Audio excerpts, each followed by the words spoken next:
Hi everyone, welcome to week 2 of the Pussy a Reclamation book club.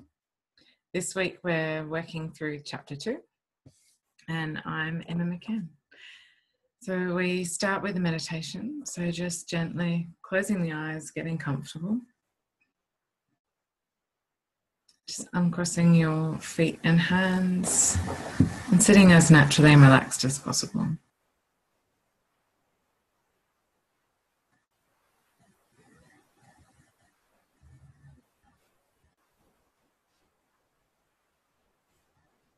Finding yourself in the forest, a rainforest, full lush canopy overhead, warm, moist air, soft undergrowth beneath your feet. Hear the sounds of the birds.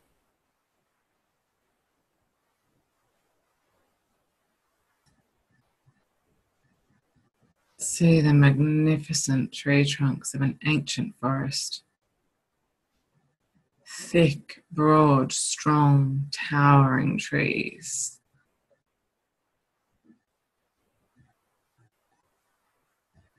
Notice the vines that live among them and around the tree, maybe strangling.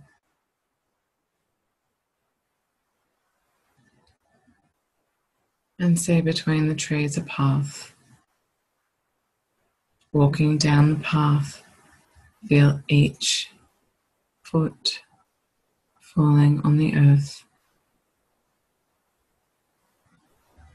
The warmth of the earth as your foot rolls with each step.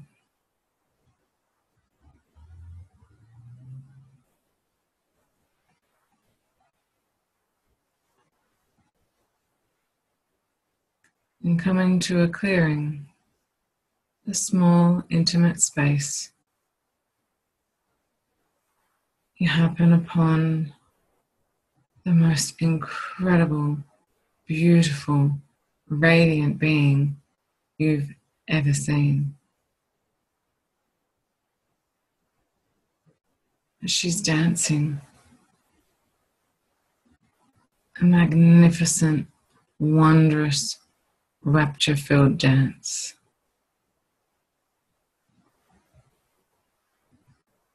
You can see the authenticity, the truth of the movement. You can see the passion in each twirl, each twist.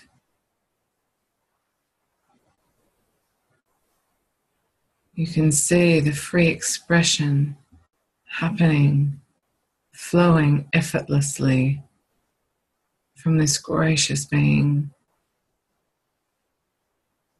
as she exists only in this moment, purely in flow and pleasure.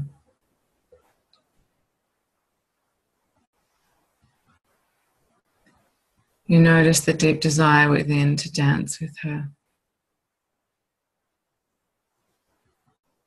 Crossing the short distance.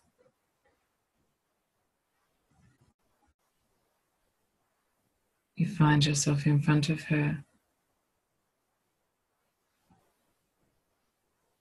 And start to move to the beat, the rhythm, the drum, the energy that is within you.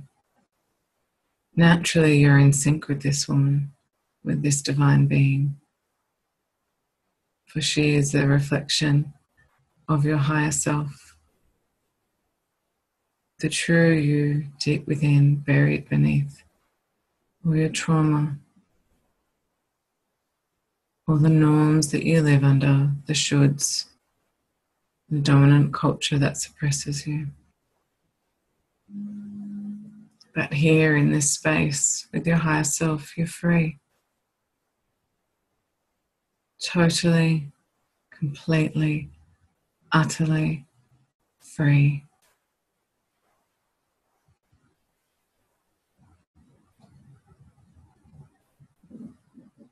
Free to be you. free to move however comes naturally.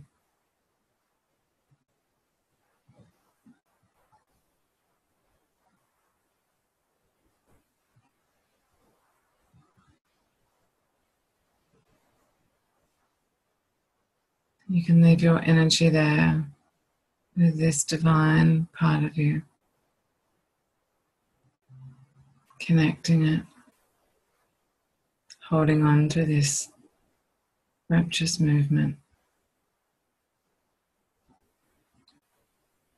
And then bringing that into your being. Inhale, exhale, and when you're ready, opening your eyes.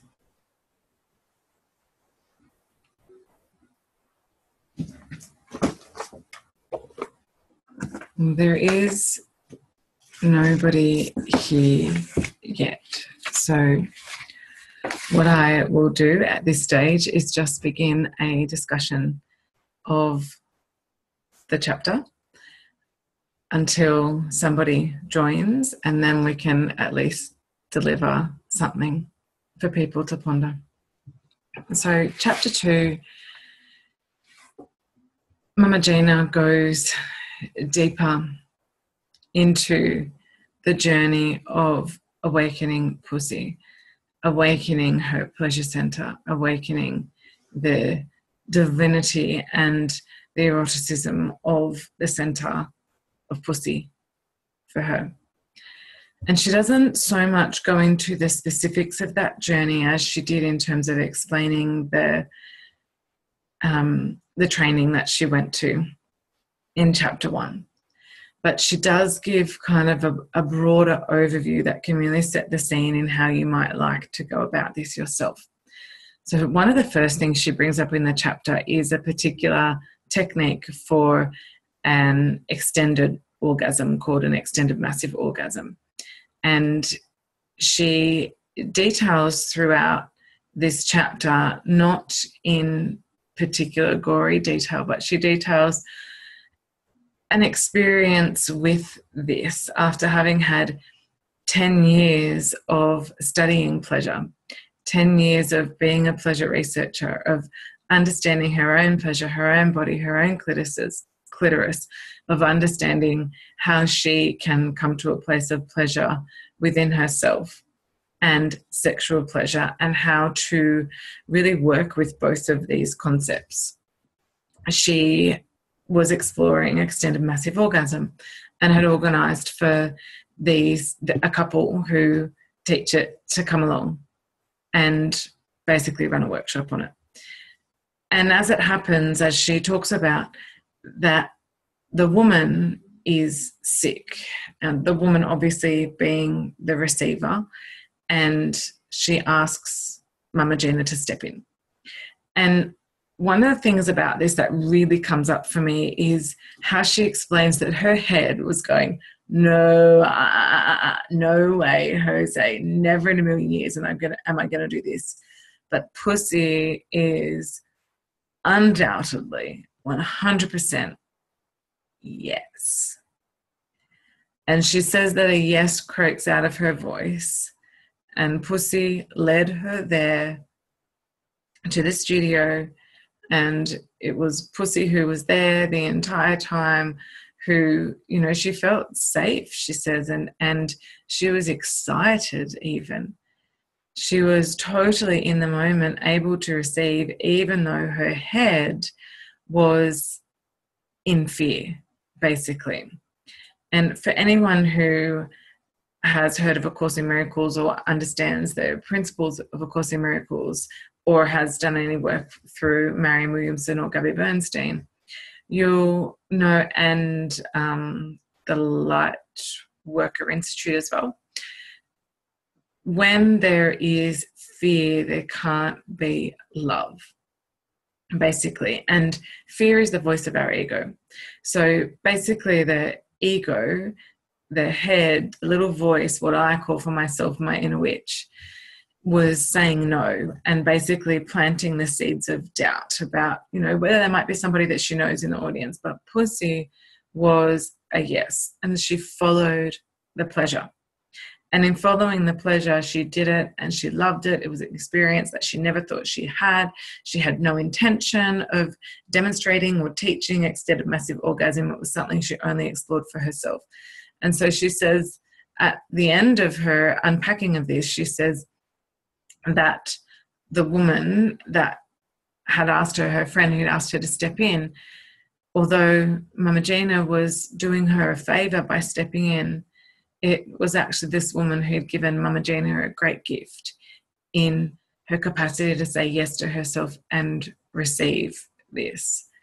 And, you know, really in the end, without the shame. And I mean, this is a huge deal. She was naked in front of 100 people and, you know, had an hour-long orgasm in front of 100 people. But she says, I knew how to come. I trusted my body. She just had to get over what the head was saying, and this is where pussy leads the way. And so for me, this is a really great example of, you know, how pussy, for her, pussy pleasure is what counters the ego and counters that fear. And bringing the two concepts from A Course in Miracles and from pussy together, A Course in Miracles is that there can't be fear where there's love. Pussy is that where there's pleasure, there can't be fear. But you can't have pleasure if you aren't in a love energy. The two go together. They're, you know, in a way kind of, they're not the same thing. In a way, they're kind of mutually exclusive, that you know, when you're in a space of love, you're more likely to experience pleasure. And when you're experiencing pleasure, you're also more likely to deepen that sense of love and connection. And so unpacking pleasure a little bit more, pleasure is this sense that we're feeling good, but it's not just a matter of just feeling good. It's a complete shift in our energetic vibration. And she unpacks that a lot more throughout this chapter. So she talks about when we're experiencing pleasure, the release of hormones, the release of neurotransmitters that make us feel good, basically, and how these neurotransmitters basically reduce the stress response. And this really is quite well known. When we've got these positive endorphins, oxytocin, prolactin coming through, the stress response reduces because the stress hormones and the pleasure hormones or the feel-good hormones actually work in opposition. So when one's going up, the other one will go down. So they talk about this kind of thing a lot in labor, because if you start to get stressed, then your labor hormones will start to reduce and your labor won't progress in a positive manner or the most helpful manner possible. So what you really want is to keep inducing this space of feeling good, feeling safe as much as you can in labor, and, you know, creating an environment where those stress hormones can stay as low as possible. And so in pussy, in the language of pussy, pleasure is really opening us. I mean, a lot of people exercise for the endorphins, and, you know, we know that chocolate releases endorphins, and there's a lot of other things that we do, and all of these are basically centered around pleasure. Sometimes exercise isn't pleasurable, I will state that. But all of this is really centered around pleasure, around feeling good and getting that boost in those hormones and those neurotransmitters that help us feel good, having them activated. And one of the things about neurotransmitters is that they can be transmitted, but they've got to be received on the other side.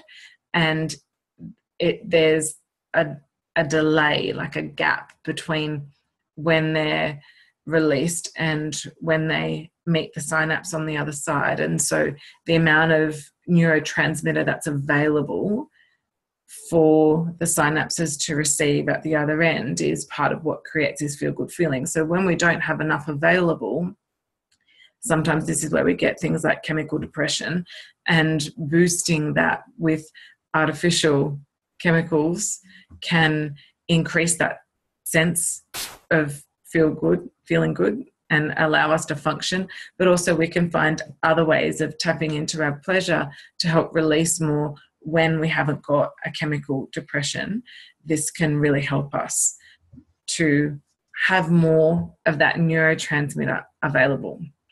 That's not covered in pussy, but just as an aside. So what we're really wanting is to get those neurotransmitters flowing, to get them to get tapped into that. And we're not, in our everyday moment, we're not thinking about pleasure in terms of neurotransmitters. Of course we're not. That's just to give you an understanding of what's actually happening in the body. But what you want to do is to be listening to what that voice of pussy is saying, regardless of what your head is saying, regardless of what the ego is telling you. I know my ego likes to keep me quite small and feels scared and tells me that I'm not good enough and that I can't do this. And, you know, for example, tonight there's no one here to discuss the book, and wow, there's all these people signed up and there's, you know, no one here, and maybe I'm not good enough, maybe everybody hated it. And you know what, last week had quite a few hiccups, and I own that. You know, this is the first time I had done this, and people might be busy, I know someone's sick. So, you know, I'm able to just step into what feels good, and what feels good is to actually deliver the content that I said I was going to deliver. Whether there's nobody listening or at all, I'm going to follow through on what it is that my spirit was looking forward to. I've just had a dance off in preparation for this. And I even got my husband up. We were dancing crazy and ridiculous. He was dancing like a stiff old man, trying to incite giggles. And I was just jumping around all over the place through 2 different rooms and singing a couple of sentences at the top of my lungs to really get those feel-good hormones flowing, to really get myself into the power so that I could be truly present for you. And that feels good to me. It might not work for you, but it works for me to just feel exuberant. So one of the things too about that head is we can be really good at listening to that head, especially when we're not used to listening to pussy. And Mama Gina talks about this in the context of the PWC, the patriarchal world culture. This is basically a masculine-dominated culture. So a culture where the feminine isn't valued and is pushed underneath, a culture that is constantly doing, having, striving, full of competition, power dressing, and isn't honoring their flowy, sensitive, sensual, intuitive side that women really bring, that balances those two energies. And that masculine and feminine is such an important and significant balance. And there are quite a few people whose work is exactly this, balancing this out. And I know Marianne Williamson talks about that too in her lectures on A Course in Miracles, and how important it is to balance that masculine and feminine, and how we have social contracts where the masculine, you know, perhaps at work, but then we come home and we're the feminine, or we're the feminine at work and we might be the masculine at home, or we might be feminine wherever we go. But we can still have that balance of masculine and feminine within us, even though we have particular roles where the contract has us playing a masculine versus a feminine role. So when we think about this in terms of the PWC and this pleasure center and understanding our own body, the PWC really silences pussy, and it silences women. And then in the book, Mama Gina goes into her journey over a few pages of her childhood trauma and her family trauma, and the continual habitual abuse that she experienced at the hands of her brother and her parents' ineffective ways of dealing with this. And she mentions that at one stage in this, the escalating violence, that as her mother was unable to cope with what was happening, she became more violent, and her father retreated even further in shame over what was happening in the household. So she basically had 2 parents who really weren't present and who didn't support her, who saw the abuse but turned a blind eye. And in the process of this is where she learnt to disconnect. from the goddess that we know that she connected with in the first chapter, and from herself, her body, her pleasure. And this is actually a really, really common thing for people who are experiencing abuse to have.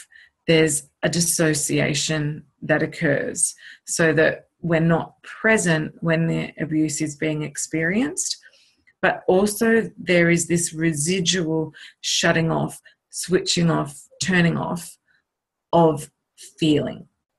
So the patriarchal world culture teaches us to switch this off. Our dominant culture teaches us to switch this off. And then the abuse that we feel compounds that. And if you're not familiar with Anita Bentata, she talks about this a lot, and has recently written a book about the wolf in a suit, it's called. And she is available, she has a website, and she's available on Facebook, and she talks about abuse and, abuse within the home basically, and the dominant culture, and how things that are in the dominant culture that are so normal, we don't even question it anymore. And it means that we don't see a lot of the things that are abuse as abuse because we're not recognizing them, basically, because there is so much accepted violence within our society. So one of the things that Mama Gina talks about having happened for her is that she ended up experiencing a lack of knowing that she has power. So she felt completely powerless. And she described in there that she would just go basically limp, and she would mentally just be somewhere else, just wait for it to be over, and then she'd go about, whatever else it was that she was doing. And there's a parenting book that I've got. I've only got 2 parenting books. One of them is Playful Parenting. The other one is Unconditional Parenting. And I love them both and refer to them often. They have really helped me to parent in the way that I feel my children need to be parented, even though there's a society around me that says I need to do it differently, and that I need to, come down like a ton of bricks on my kids, and there's got to be consequences, and there's got to be this, and there's got to be that. I don't want to be depriving my children of emotional attachment, basically. So these books really support me to do that, especially when that wasn't my experience in my upbringing. And I remember, I don't know which book it is, but I remember in one of those, the author, I've got one next to me, so I keep looking there. The author talks about how even though he works with children predominantly, he does also see adults, and that one of the main things that adults report was traumatic from their childhood was being beaten up by a sibling, particularly an older sibling, and the parents, and this is the crux really, the parents thinking, oh, they'll sort it out, and so never stepping in. And basically this child is experiencing habitual bullying and abuse and violence, and the continual being beaten up by their sibling without ever having anybody support them, to stand up for them, be assertive, tell them that this isn't okay, like just having none of that. And that is one of the things that is predominantly reported as major trauma out of somebody's life, is that they didn't get backed by their parents. Their parents just turned a blind eye and didn't do anything. And so Mama Gina is clearly talking about that experience. And so from reading that parenting book, I understand how much of an impact, a negative impact, that can have on us. And so her dissociation just makes total sense anyway, from the literature, that she's going to dissociate when she's experiencing this abuse, because that's what the literature says as a general rule will happen. Of course, everybody has different experiences, but this is what is reported, that people tend to not be present, and over time we just learn how to switch off completely because we don't want to feel that pain that we feel in between. And then for her, that lack of power, that lack of autonomy, and her words are not knowing that she's got any power at all. And it's only through pussy, basically through reclaiming pleasure and sensuality and sexuality, that she regains this sense of power. And that's where her work really starts and really comes into the fore.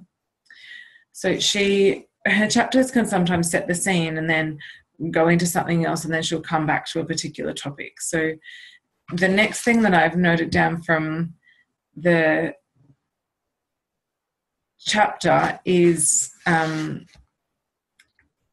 how women get trapped into our cultural conditioning too. So in particular, she's talking here about her mother and her as in Mama Gina's understanding of the culture that her mother was in, that left her small and not chasing her own pleasure and doing what the expected thing was because that was safe, and she didn't want to experience disapproval. And it was hard in the culture that she was in to follow her dreams when her dreams were things that weren't really accepted for women to do or weren't respectable careers. And so she is the product of her culture to some degree, and to some degree we all are. And in particular for Mama Gina, her culture is also one where a woman's voice is seen to a lesser degree than ours is.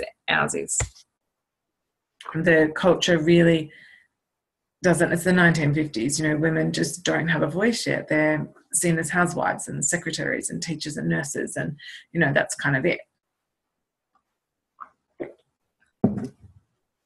And so she recognizes that her mum was really trapped in basically what the norm was, and the PwC is doing that all over again. So even though what we experience now within that PwC, I mean, as women, we have a far greater range of jobs available to us and career paths available to us than in the 1950s. I mean, there's very, very few jobs that are limited, even if there's jobs that are still male-dominated. There's also still jobs that are female-dominated too. So there's a much greater balance in terms of occupation, job, career options. But of course, the PwC is not just dominating and limiting and sending messages about what jobs we can and can't do. It's about how we basically behave as women.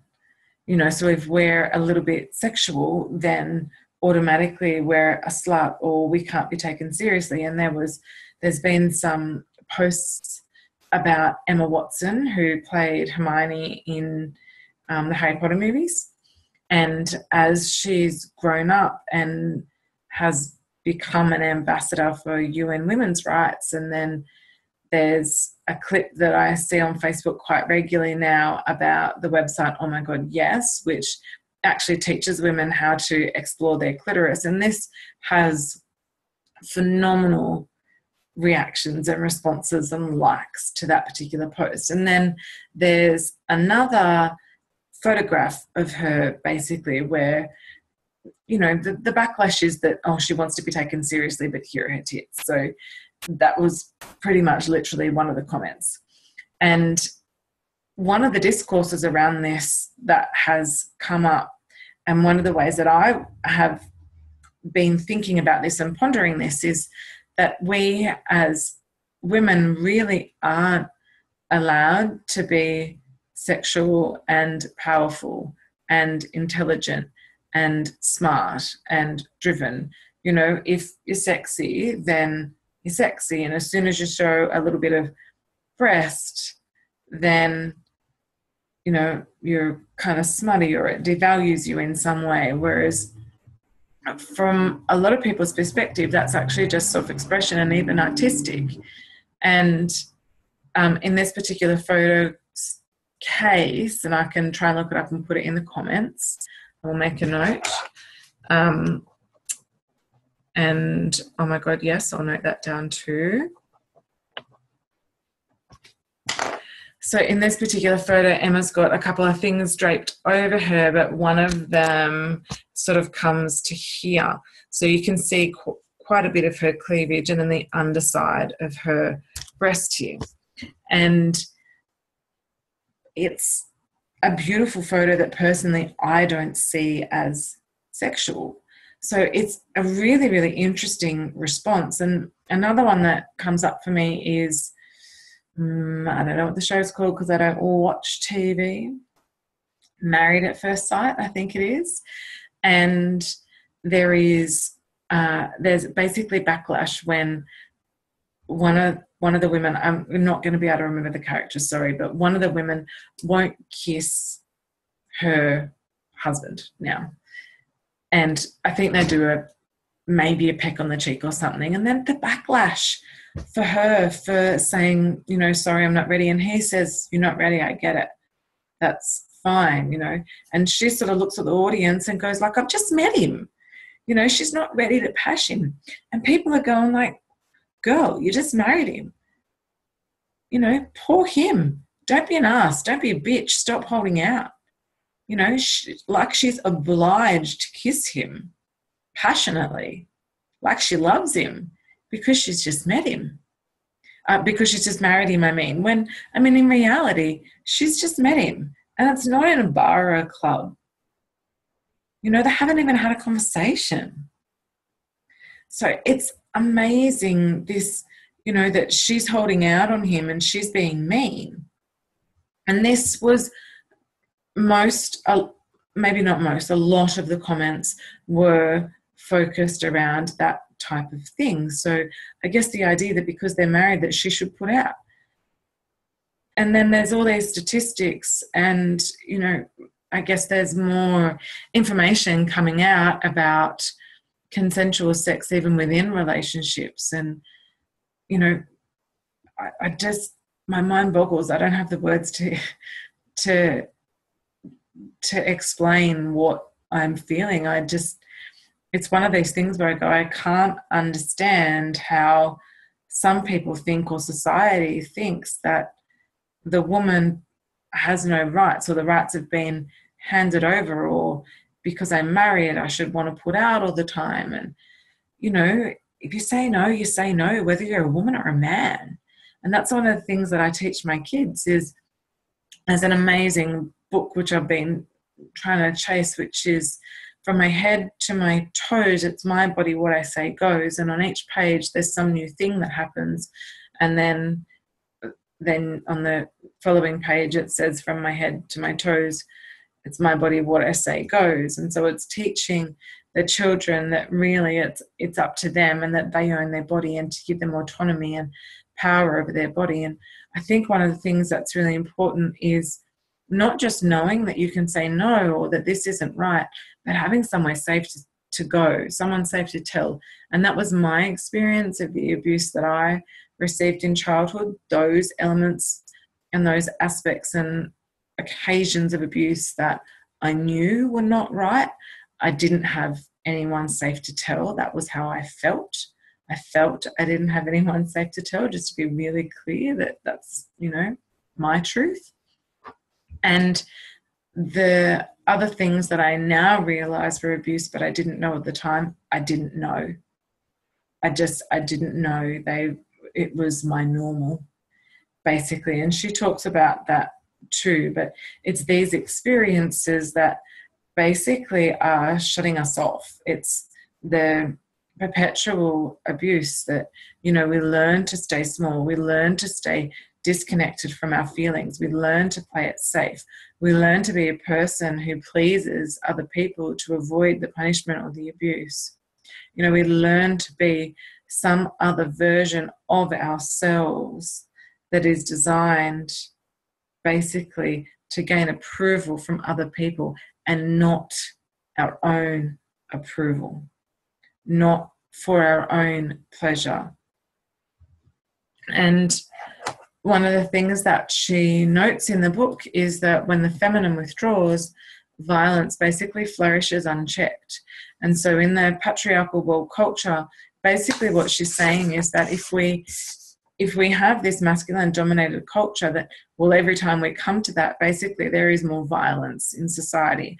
And then when we allow the feminine to have more of a balance, or the feminine to even come out on top over the masculine, as it did in some cultures many thousands of years ago, that there isn't that violence. There's more acceptance, and there's more love, and there's more flows.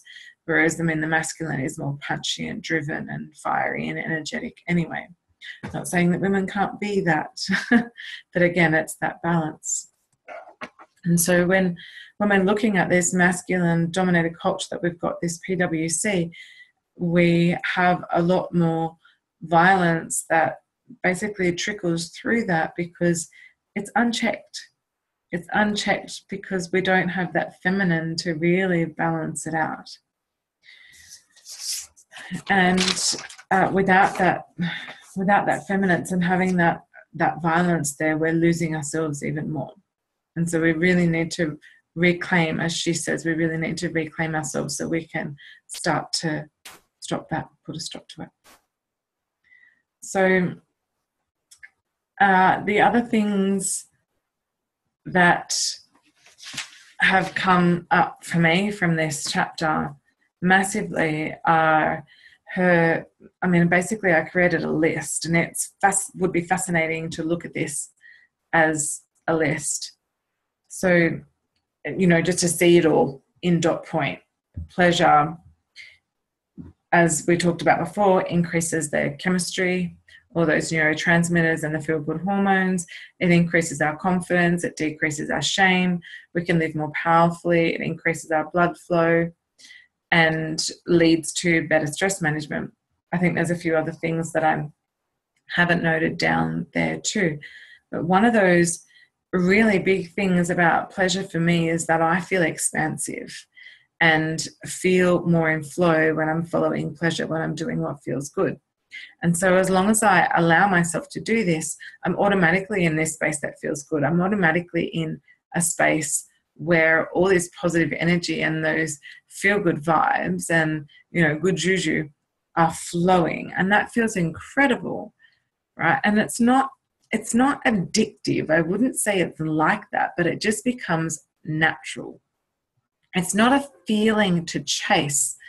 It can be something conscious to create, but not a feeling to chase that's kind of ego-driven.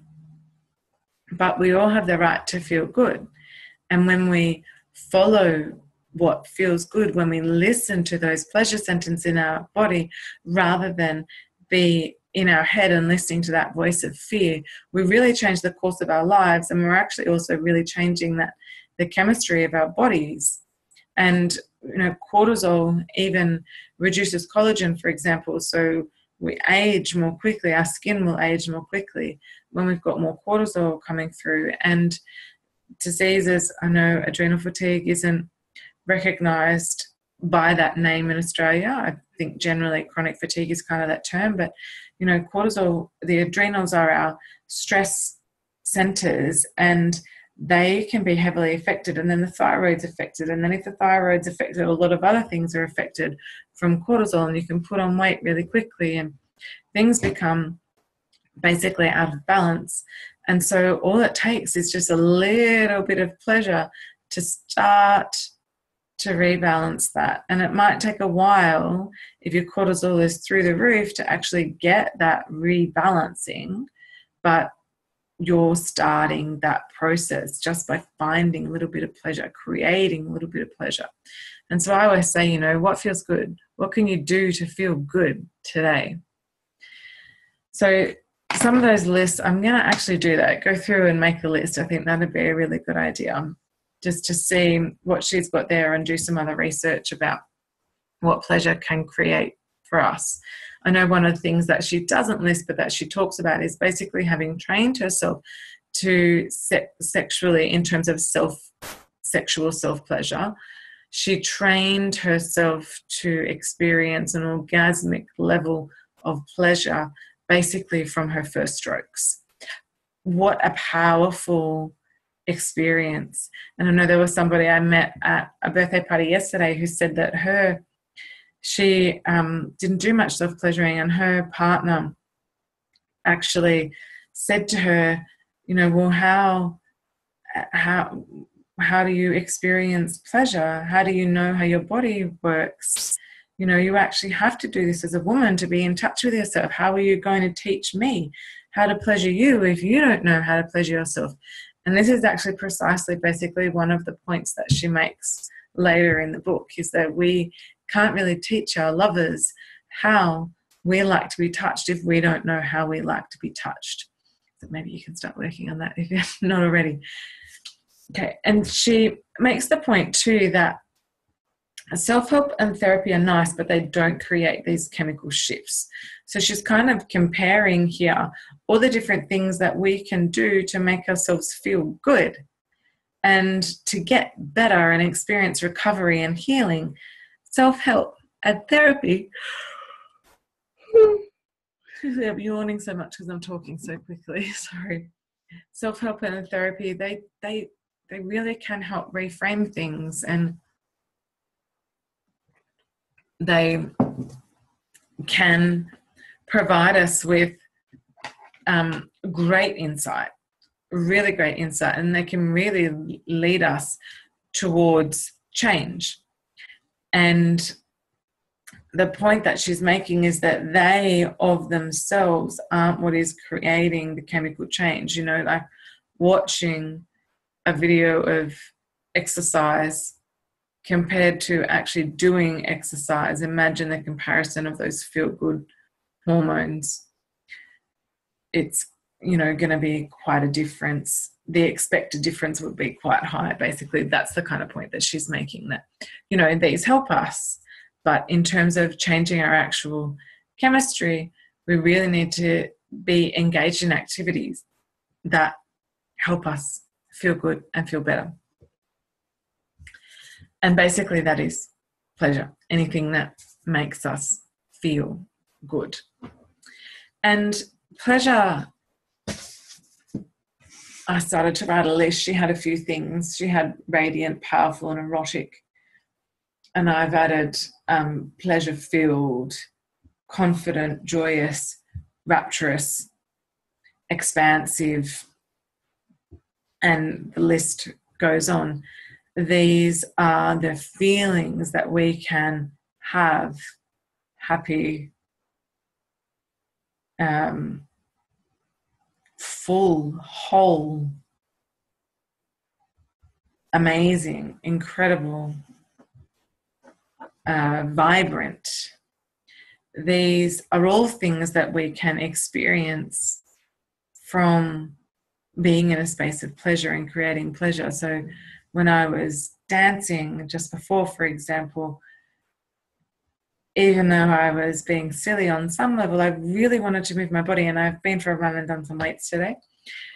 And I really wanted to move my body. I wanted to feel that beat moving through me and to move with that beat and allow my body to just become one with the energy of the music. And iTunes was on, a particular CD was playing, and a particular CD popped out and a particular song popped out, and I just put that on, cranked the music up, and went out there and danced and, bumped hips with my husband. As crazy as that might sound, it was actually really good fun.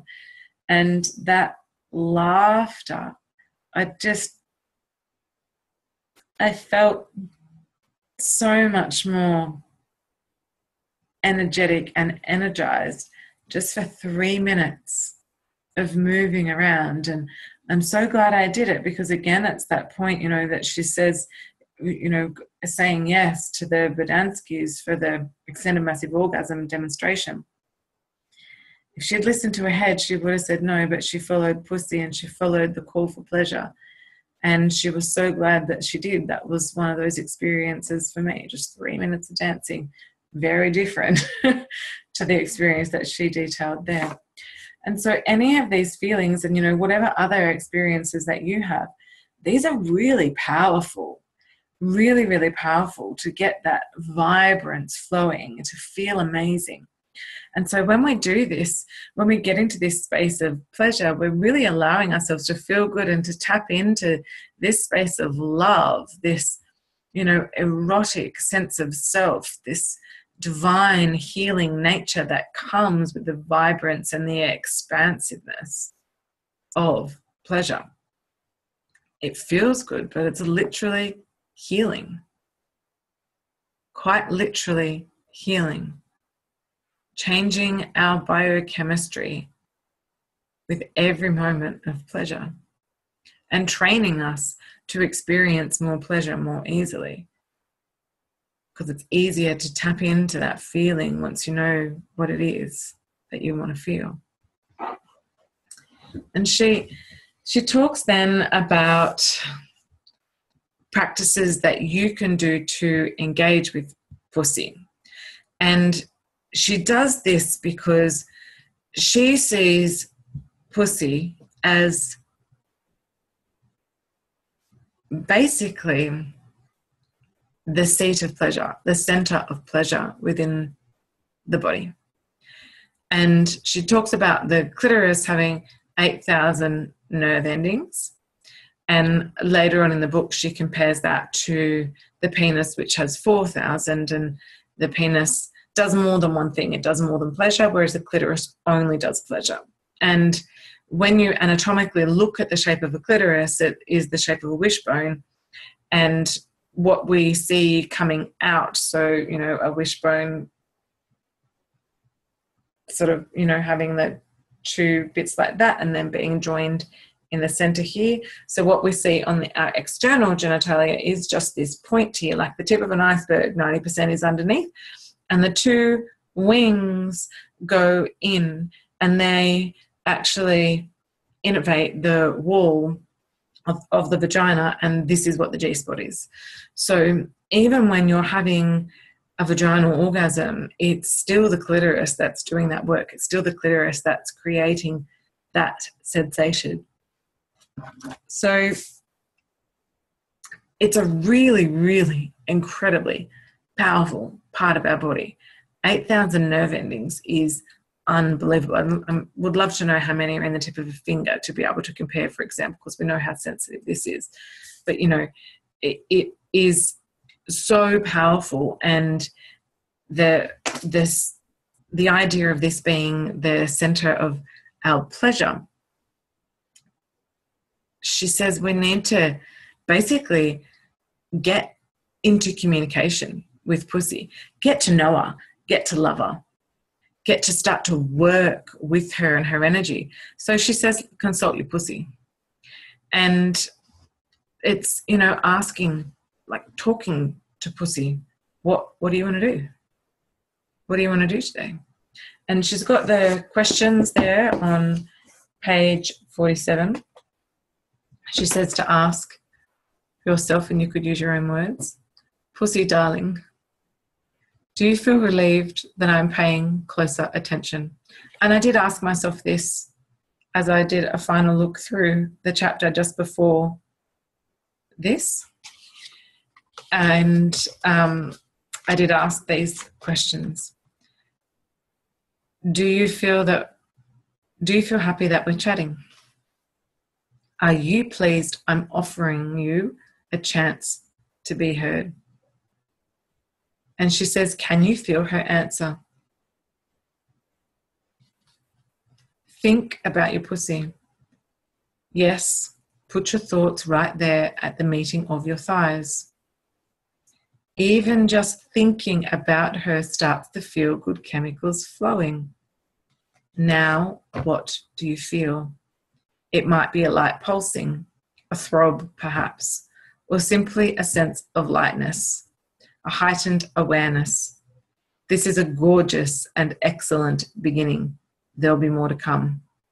For the more you trust her, the more she'll learn to trust you, and the more she'll speak up at all the right moments. So like a good researcher, take notes, journal your questions and her responses. So she's posed this idea just to explain the good researcher. If you're not up to that we be the researcher of pleasure, basically. So go on an exploration to find pleasure, be in a space of experimentation. And this is something that I guide the women that I work with to do anyway when we're trying on something new, just to simply experiment with that idea, or experiment with that way of being, or experiment with that thought system, or experiment with dressing differently or doing our hair differently. You know, if we're in the energy of exploration of something, it's much easier to dive in and try it, rather than this kind of all or nothing, I'm going to do this, right? That's not actually allowing you to take stock. It's quite a rigid set of beliefs. It's not allowing you to really be in the space of, well, okay, I'm doing this. Does it work for me? How do I need to tweak it? When you are exploring it, you can tweak it a lot more. So that's what that's about. Be a researcher of pleasure. What brings you pleasure? What can you do to find pleasure? And I know when I asked myself these questions, Lucy said yes to each of those, to the three of those. And yes, I felt a heightened sensation. And there's a part of me that feels uncomfortable to admit that, but this is what we're talking about, you know, and this is, you know, the messages that I received in childhood, that should there be any sensation there, that, you know, that's basically shameful. The whole area is shameful. You know, we don't talk about that. We don't touch that. You know, you can't, you know, we just shut off. It's something clinical. That's it.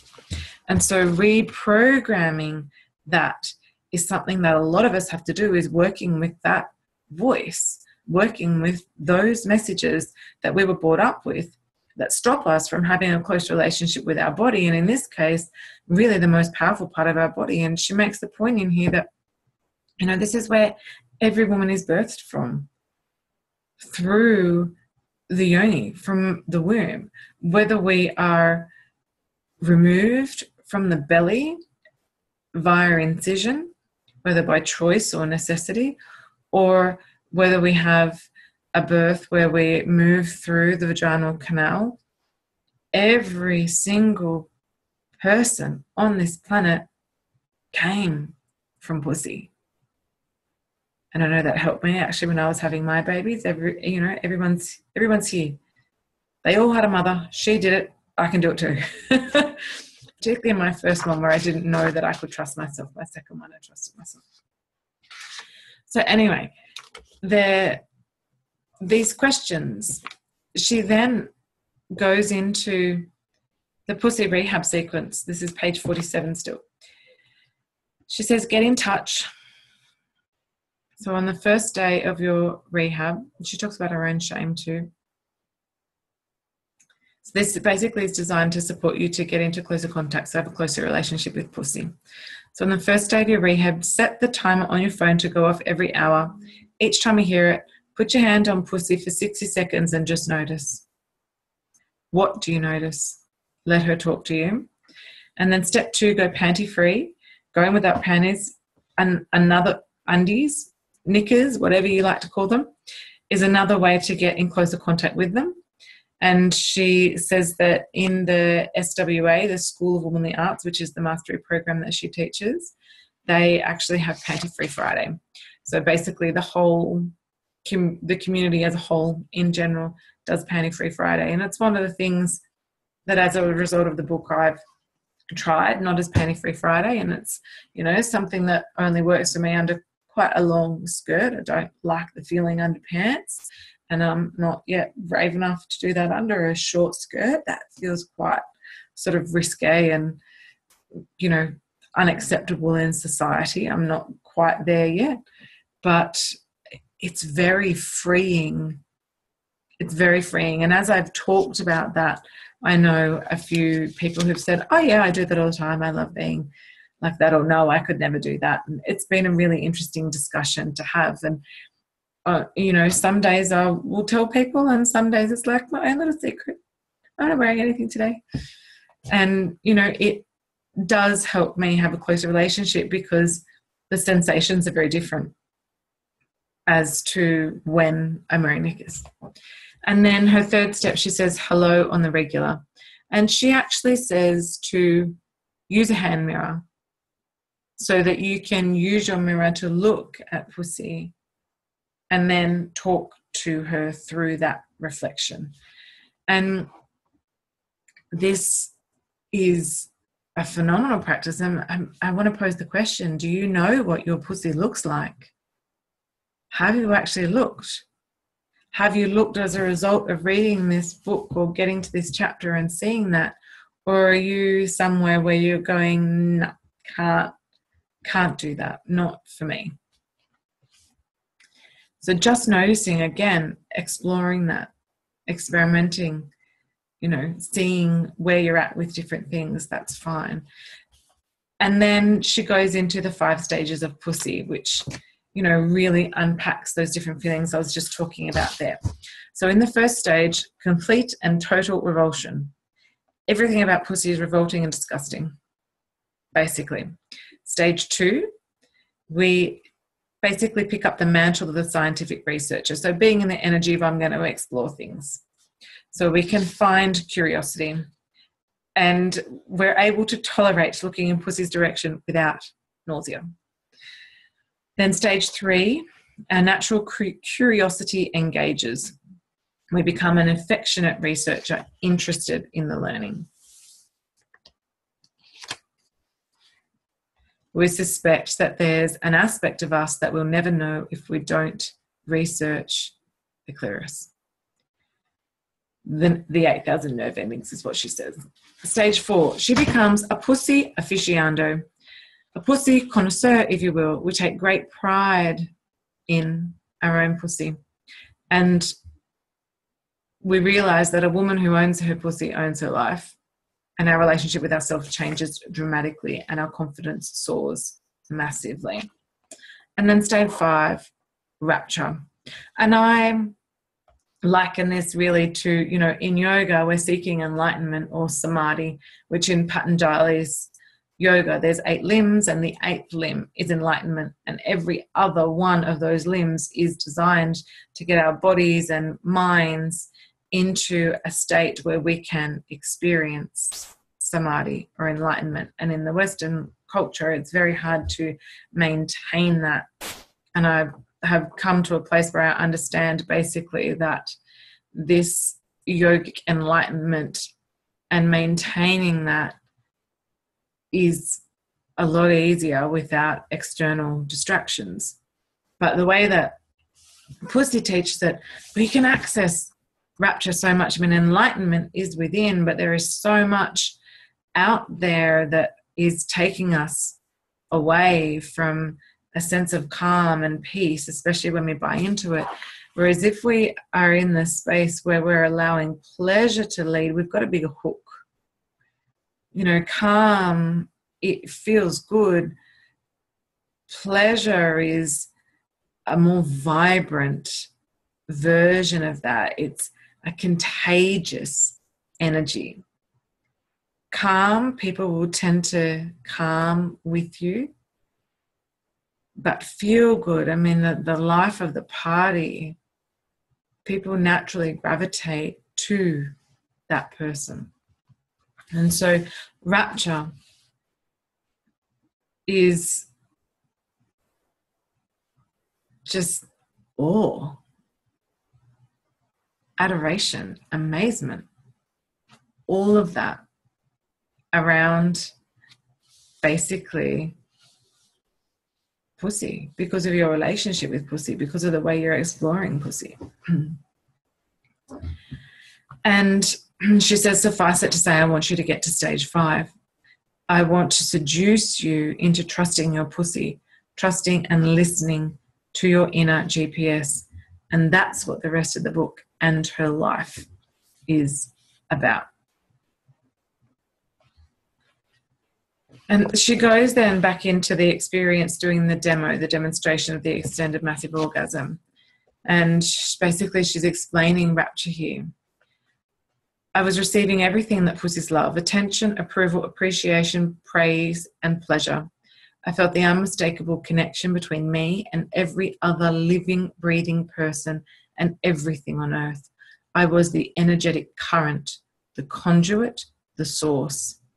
I was the wind in the trees, the sunshine, the ocean waves. I was not only a part of the energetic fabric of the universe, I was a contributor. Me, who a few years earlier had been the most disconnected, disenfranchised, disembodied creature who'd ever met. Now here I was, sparkling like a sequined drum majorette leading the Pussy Marching Band. I was not only the star of my own show, but from the Pussy perspective, I could see that I always had been. Everything in my life had been leading to this moment. The goddess in me was set free. And she says in the next paragraph that her friend Vera, in doing the gift for her, had brought her to a place so far past the shame and pain of her upbringing that there was no going back. She was free, and it was Pussy that had freed her.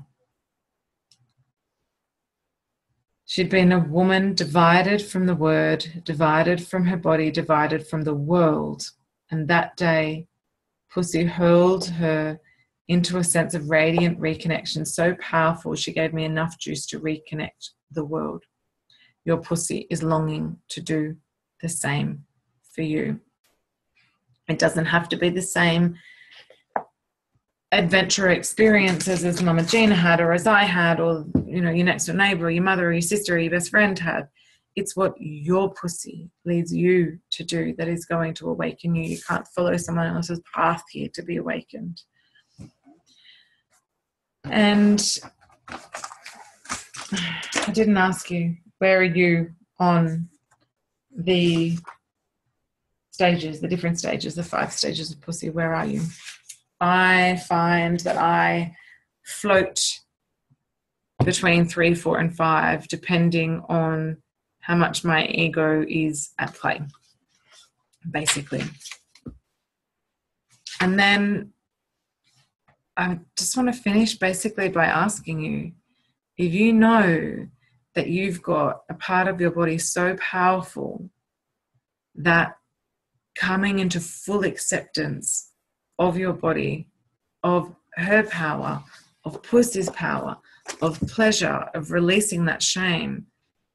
If you've got a body part so powerful that it can do all these things, give you back your life, allow you to reclaim yourself, would you want to explore it? And if I told you that body part was Pussy, could you explore it? Or is the PWC too strong for the moment? The shame too strong for the moment? Just notice. And maybe you already are exploring. And just remember, she says, pleasure researcher. So what can you do, taking away from this chapter? What can you do to research how you find pleasure, to research how you experience pleasure? What can you do now? Where will Pussy lead you? So that's it for chapter 2. I'd be really interested to hear your feedback. And I'm really looking forward to sharing again in week 3. Thank you.